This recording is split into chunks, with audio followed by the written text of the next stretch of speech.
Zhaoxi stubbornly remained in the courtyard, rejecting all dinner invitations. Shilan confronted him, declaring her official role as an Anxing hospital pediatrician on a charity mission solid proof his hospital president claim was fraudulent. Though he refused the proper meal, he later secretly devoured Shilan's instant noodles. Discovery led to punishment, writing a formal IOU in her notebook, right beside a similar one from director Huang.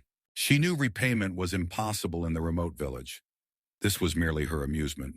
Her amusement continued as she assigned him to clean the foul-smelling duck pen. He nearly gagged but persevered, and seeing his genuine struggle, her stern demeanor softened as she offered him a mask, ending the day's trials. After a day of joint consultations with the deputy director, Shilan was approached by Zhaoxi at night. He pleaded to stay in her room, desperate to leave the makeshift infusion room. She agreed, but only on the condition he met her unspecified terms. The next morning, she marched to his door, expecting to find him asleep, but was met with silence. He had already completed all the morning chores.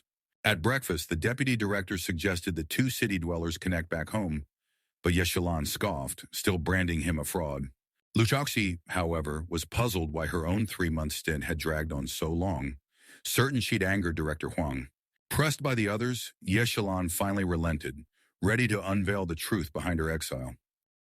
Shilan's story unfolded back at Anxing Hospital, where she'd encountered a sobbing mother whose son needed a rare surgery the hospital refused to perform. Driven by compassion, Shilan intervened, appealing to President Gao Shen and citing President Xu Liang's past surgical successes. Moved, President Gao approved the operation. Tragically, no miracle occurred.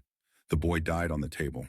A despondent President Xu exited the OR, shooting Shilan a look of pure hostility. Shortly after, she was dispatched to Taoyuan village. Now, long after her term ended, her repeated transfer requests vanished into a void, leaving her stranded with no hope of return, a consequence of that fatal day. Zhaoxi consoled her, affirming she acted rightly and that the mother surely remained grateful. That night in the kitchen, anticipating a final farewell, Shilan spoke freely. She confessed her desire to return despite the village's need. Explaining Director Huang was President Xu's subordinate crossing one meant crossing both. She still respected both presidents, Gao for his kindness, Xu for his skill. Zhaoxi's earnest belief that she would return became a comforting hope. Later, helping her drunk guest to bed, she got a message from her mother demanding a photo of her fictional boyfriend. Under pressure, she aimed her phone at the sleeping Zhaoxi. Suddenly, he turned his head, making her jump and the moment tremble with uncertainty.